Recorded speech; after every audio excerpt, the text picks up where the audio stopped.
Welcome to MAP, the bi-weekly market access podcast provided by Mars Market Access and Pricing Strategy, which is your healthcare consultancy in the German-speaking markets. Mars makes it as easy as possible for you to get your pharmaceutical, medtech, or digital health product to the market and, of course, get the price it deserves. My name is Stefan Walzer. I'm the founder of Mars and a health economist by training and working in the fields of market access, reimbursement, pricing, and health economics already since 2004. And now let's learn about the market access and reimbursement systems around the globe. What does happen when the negotiations within the AMNOG process fail? This is a core question, not only from a strategic perspective from the industry side, but quite clearly also, obviously from strategic but even more operational side from the payer's perspective. Why could that happen? Quite clearly, as we have already heard in different episodes of that podcast, is that within the AMNOG price negotiations, it's not only that the price is being negotiated, but also a couple of other terms within a contract. So that might be potentially the length of the contract, the practice exemptions, the Praxisbesonderheit, for example, but also a couple of other things which might then be ending up in the potential arbitration board. Keep in mind that the second part of the AMNOG process is being dedicated to the pure negotiation. Normally it's being said the price negotiation, and ultimately the price is the core component of that negotiation. The price negotiations are being organized in the way as it was agreed in the frame of the negotiations, the Rahmenvereinbarung in German, and this is then also handling, for example, the kind of core items which need to be discussed. One of it is quite clearly, for example, the European prices, which need to be taken into account within the negotiations for the product under consideration. Additionally, quite clearly, the head association of the statutory health insurance funds are inviting the industry. Inviting is probably a good word. It's rather said that they schedule the 4 rounds already within the calendar. Every and each of those rounds is being held for 4 hours. And this is the kind of rule which is then being, let's say, applied for those 6 months. Within those 6 months, both parties need to agree on a contract, so meaning on the price and everything around that. I can only maybe refer the listeners to the episode with Bibiane Schulte-Bosse, with a lawyer who was then as well explaining the other components of the contract, which is not part of the episode today. So what is then happening if maybe one or the other party is not agreeing to core components, items of the contract? Both parties can call up the so-called arbitration board, which is then happening and dealing with that case for another 3 months. So after the 12 months period, this is quite clear and quite important because then also the free pricing is no more applicable. Keep that as well in mind. We are now at the end of 2021, and we know that the new government, which might be in place in the next couple of days, might also change those rules for the free pricing. But independent of that, the 12 months period for the AMNOG process, then plus the 3 months for the arbitration board, will still hold true. So what is being negotiated within the arbitration board? We have analyzed as well the different, a bit above 50 arbitration board decisions, close to 60 in the meantime actually, from the beginning of the AMNOG until 2021, so roughly for 10 years. And the different kind of themes were quite clearly, a lot of times it was actually quite clearly the price, but it's also important to mention that a lot of times, and that makes also sense from a strategic perspective, it's not only one item which is then being brought to the arbitration board. The practice exemption, I've already mentioned a couple of minutes ago, was also a lot of times part of that negotiation case. And it's also the kind of question when the new price after the negotiations is effective, needs to be effective. That's quite interesting as well. Then it was around the volumes, it was around the contract termination, the contract length, and also around the so-called Herstellerabschläge, which is then the proportion which the industry needs to be basically paying back into the system. So how does that really look like, right? I mean, if we analyze all of those close to 60 arbitration board decisions, I mean, one could say from an outside perspective, it's probably quite clear that, let's say, the payer side might win, in quotes please, most of the cases. But this is actually not true. I mean, it really depends which kind of case we have. I mean, there are a lot of different kind of decisions in there where I think sometimes, let's say, the industry got the case because they have just had the, let's say, the kind of better argument in front of them. But also we have seen the opposite, that, for example, the payer side has basically won the kind of case for the different kind of items. Also important, I mean, we have analyzed here as well the different individual items and have just seen where on those aspects the different parties have gained maybe the benefit or not. But it's also keeping in mind that quite clearly the arbitration board is not deciding on every individual item per se, but they're obviously deciding on the overall case for the drug. So this is also something important to keep in mind. I think let's just see, very important, how that arbitration board is really working. I mean, core question still remains, and this is and was also part of a lot of scientific analysis so far, whether there is maybe an algorithm how the arbitration board is coming up with, especially the price, which then needs to be suggested by the arbitration board.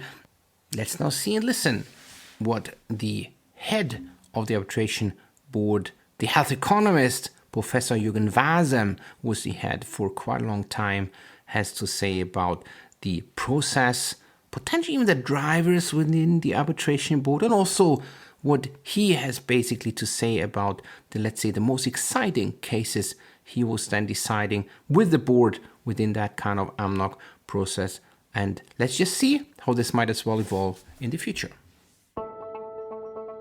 Good morning, Professor Wasem. Thank you very much for your participation and also for your time, obviously, to dig a bit into a kind of, I don't want to say niche, but a very specific kind of area within the AMNOG process, which is the arbitration board.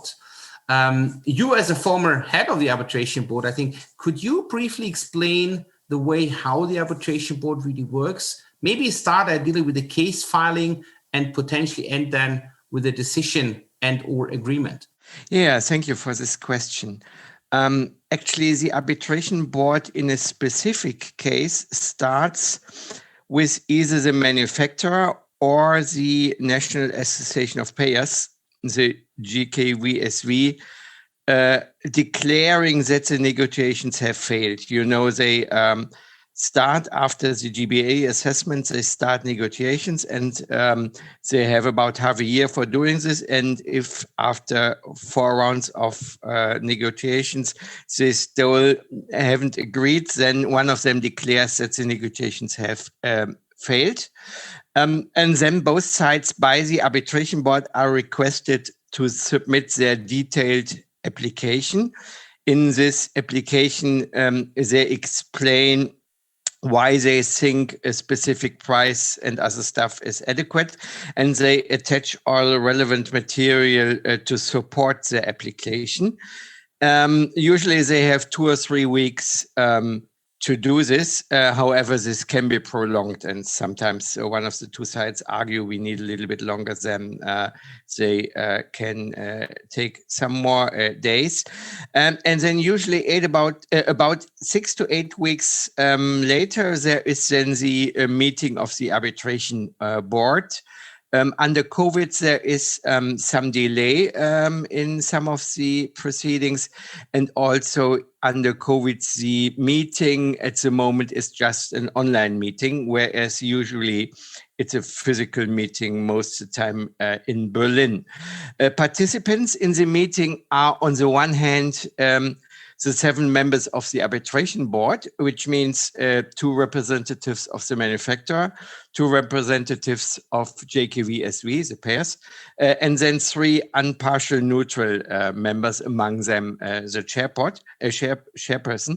In addition to these 7 members of the nucleus of the arbitration board, there are at the beginning several experts of both sides, for instance, legal experts, medical experts, pricing people. Also, there are 1 or 2 representatives of patients and a representative from the Federal Ministry of Health. He may join, and most of the time there is 1 representative of the ministry who usually only listens to the talks. The meeting actually is ideally split in 5 parts. It's not always the same, but that's the general structure. In part 1, both sides give PowerPoint presentations with their key points of their applications. So they present their applications.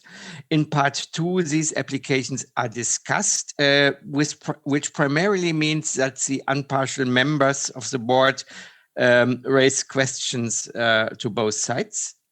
And we take sufficient time so that all things which are worth to be discussed are discussed there.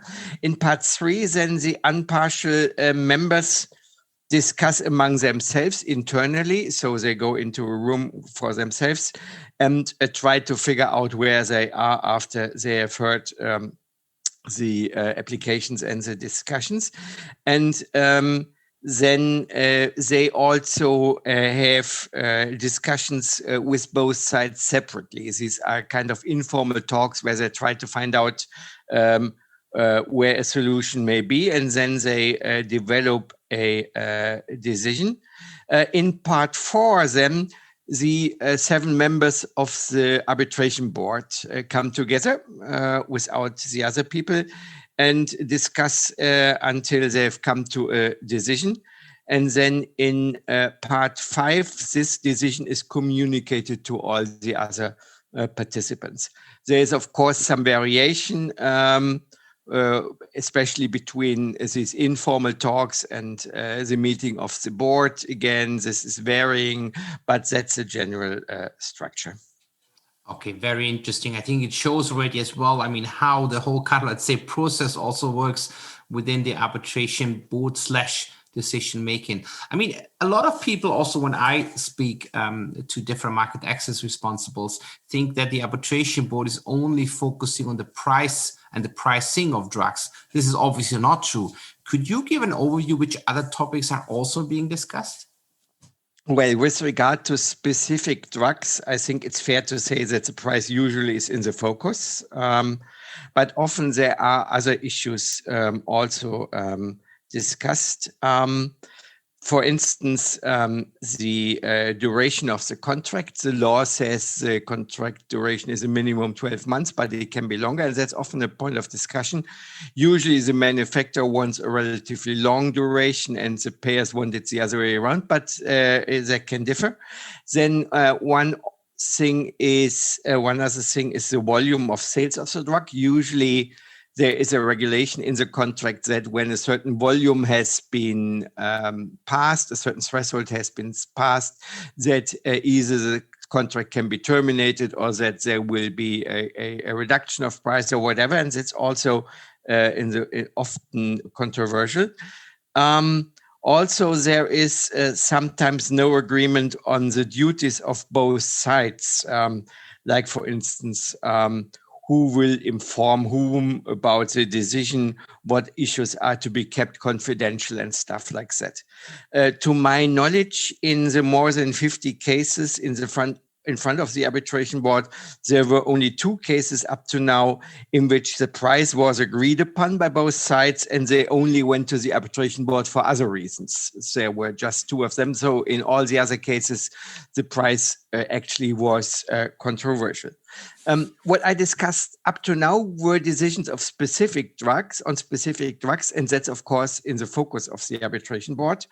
I should also mention, however, that the board does not only decide on cases for specific drugs, but also on those parts of the framework agreement between the associations of the industry and the National Association of Payers, which remained controversial. You know, the law says that both sides, the National Association of Payers and the National Associations of the Industry, have to come to a framework agreement, which is framing the price negotiations. And those parts of this framework which the both sides cannot agree upon are also decided by the arbitration board, more specific by the 3 neutral members of the arbitration board. And this was the case several times in the earlier years of AMNOG, when all sides were adjusting to the new situation. Since 2016, however, there has been no change discussed any longer to the framework agreement. Therefore, in the last 5 years, that has not been an issue in the arbitration board at all. Yeah, I think that was also a very good, side note, with the kind of frame of the whole kind of negotiation well done. I mean, you have also said that obviously the pricing is one of the main drivers also to maybe call up the arbitration board.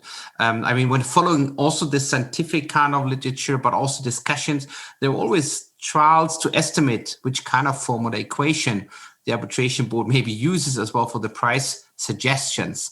Nobody really found a significant driver. As you have the knowledge from inside, what would you say are the drivers for the arbitration board, especially maybe now focusing on the pricing? The law and the framework agreement identify as relevant drivers the result of the benefit evaluation by GBA, the price of comparable drugs in this indication, the net price of the drug in other European countries. That are the 3 things primarily mentioned. And also the law mentions the budget impact and allows for price volume agreements. But actually there is really nothing like an algorithm. Therefore, those who try to find a formulary actually must fail. It is really like the AMNOG law says. I want to quote the law. It says, the arbitration board decides under free appraisal of all circumstances of the individual case. It considers the peculiarities of the specific therapeutic area. And actually that's really true. You cannot predict because there are so many peculiarities and specificities that I really think it's almost impossible to predict. That's also true, I think, for the price with which the manufacturer starts when he launches in Germany.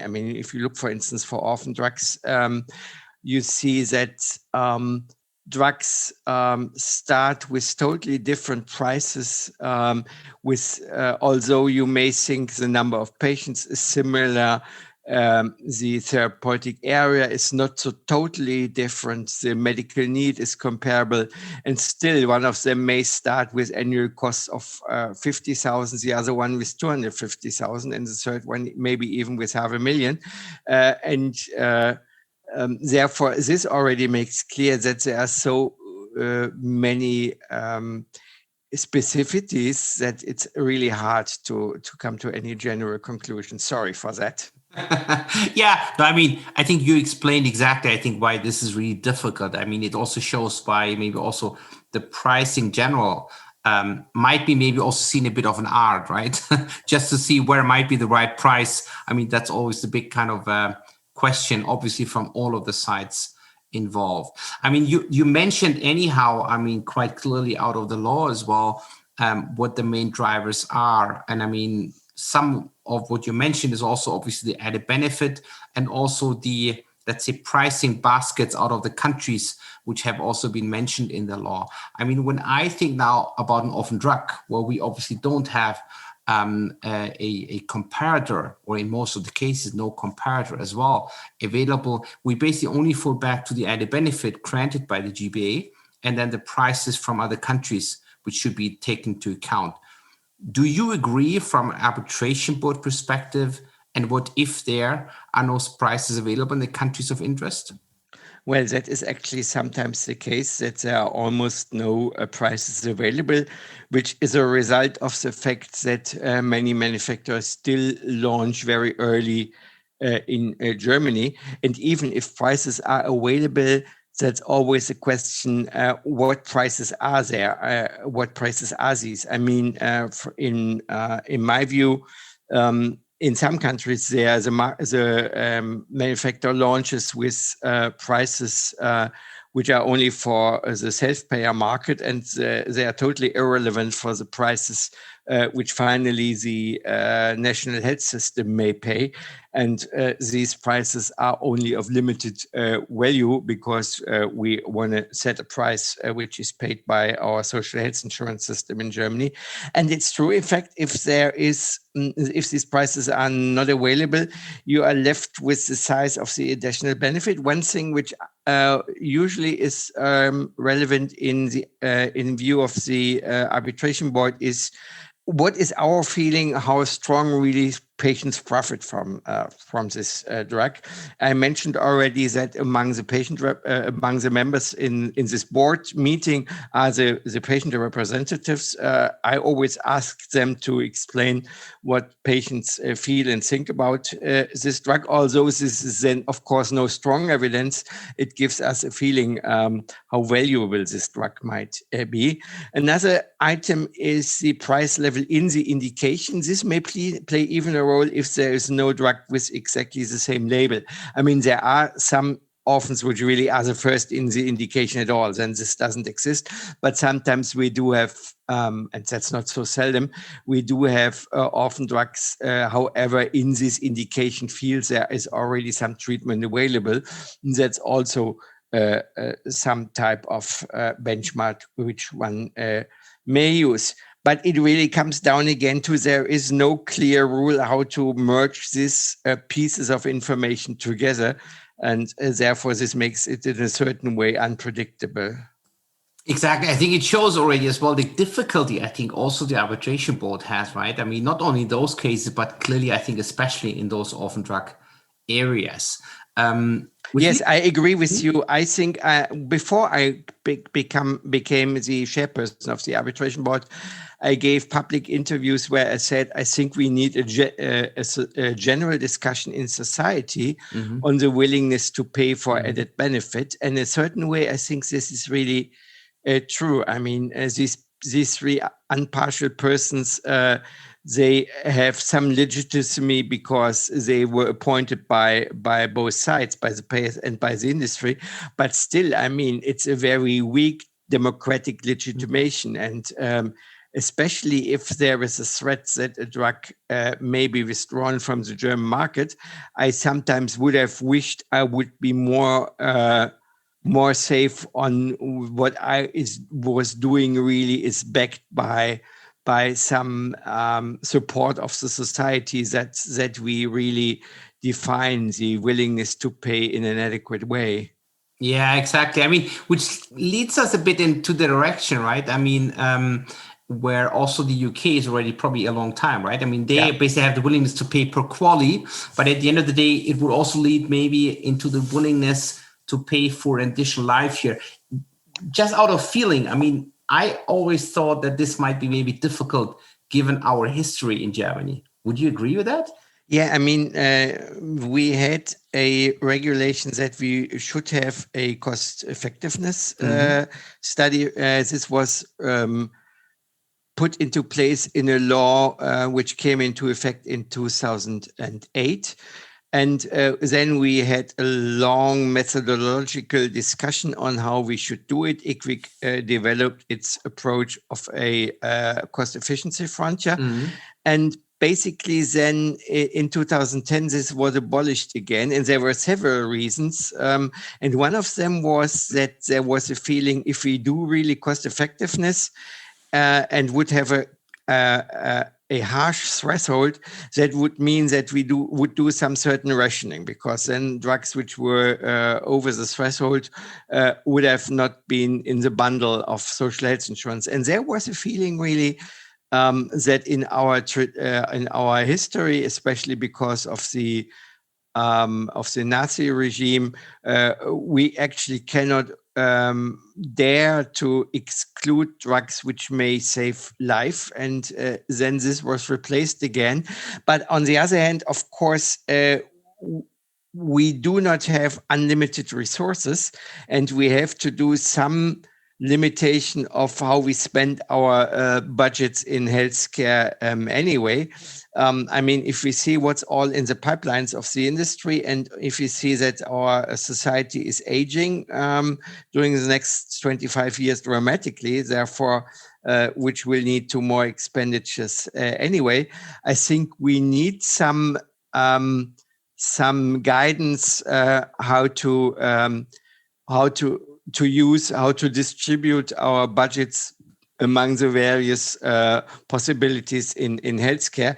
And I really think we cannot avoid to have some more parliamentary guidance, and not that we not can leave everything just in technical committees and arbitration boards and stuff like that.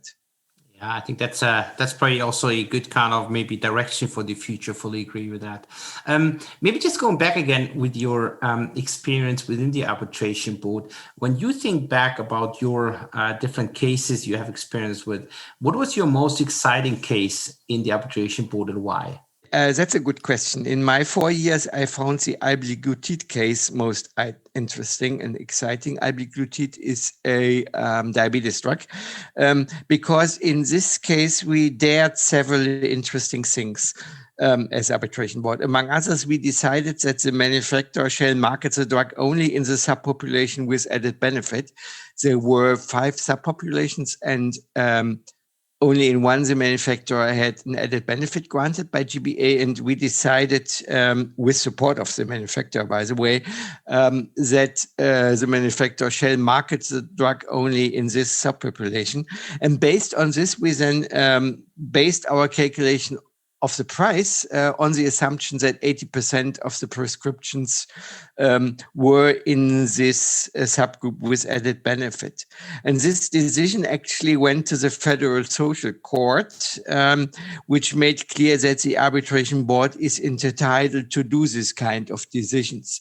They also said that, which is very important, that the arbitration board has to do a prognosis on how many patients are in which patient group, which gives considerable freedom to the arbitration board. That shows really, I think, why and where I think there might also be some, let's say, excitement as well within different cases. I think that's quite great. I mean, given your experience and also your discussion, I think you have also with the different stakeholders within the process, if you could advise health politicians, would you change the process around the arbitration board? And if yes, what would you change within that process? Well, given the legal concept of AMNOG, I think the process around the arbitration board is fine.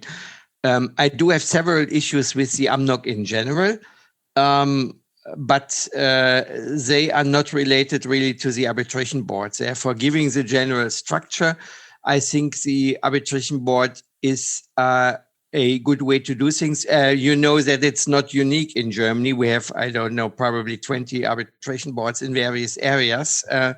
And they all work more or less around the same mechanism. So their technical procedures are relatively similar.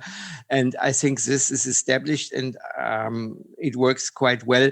My comments would be on the AMNOG in general, but not related specifically to the arbitration board. Okay. Do you want to share some of your thoughts on the AMNOG as well? Well, of course, we could have a long discussion on this, because at the moment we have 10 years of AMNOG, because it came into place in 2011. And therefore, I just did several publications and also talks on 10 years of AMNOG. Therefore, that's a point one could endlessly talk about, but only to give you 3 short comments. The first thing is I still, after 10 years, have my problems with the National Association of Payers, the JKVSV, being in GBA and doing afterwards a pricing negotiation. I mean, we clearly have a governance problem. In GBA, they have 50% of the votes, and they try to influence the GBA decision to get a bad evaluation of the drug, so that later on in pricing negotiations, they can base their position on this decision by GBA. I think this is really a structural problem, and I still think I would change it. I don't see a political majority to do this at the moment. But for instance, with the digital health apps, which came into health insurance half a year ago, there the parliament decided that a federal drug office will do the evaluation of the digital health apps and not GBA. Although it's a similar situation, therefore. I think that's one of the problems which I really have. The second problem I still have is that we do on the national level a blended price, a mixed price very often. For instance, if in one indication there is an added benefit, in the other indication there is no added benefit, then we do a blended price. And of course, this blended price is taking into account that we have these two separate situations. One situation where there is added benefit and others where there's no. Therefore, this blended price, of course, is more expensive than the comparator in the indication where there is no added benefit, because that's a result of the fact that it's a blended price. And then on the regional level, the payers and the physicians talk to the physicians. You should not prescribe the drug in the indication where there is no added benefit, because there are cheaper alternatives available. I really think that's a contradiction in itself. When we do this blended price, this drug almost by definition, it's economic to prescribe this drug, because it's in the indication with added benefit. Of course, on the other side, it's cheaper than it would have been if we would have done a price taking only into account the indication with added benefits. Therefore, I really think there is some inconsistency which hadn't been solved during this 10 years. My third point is a relatively new one.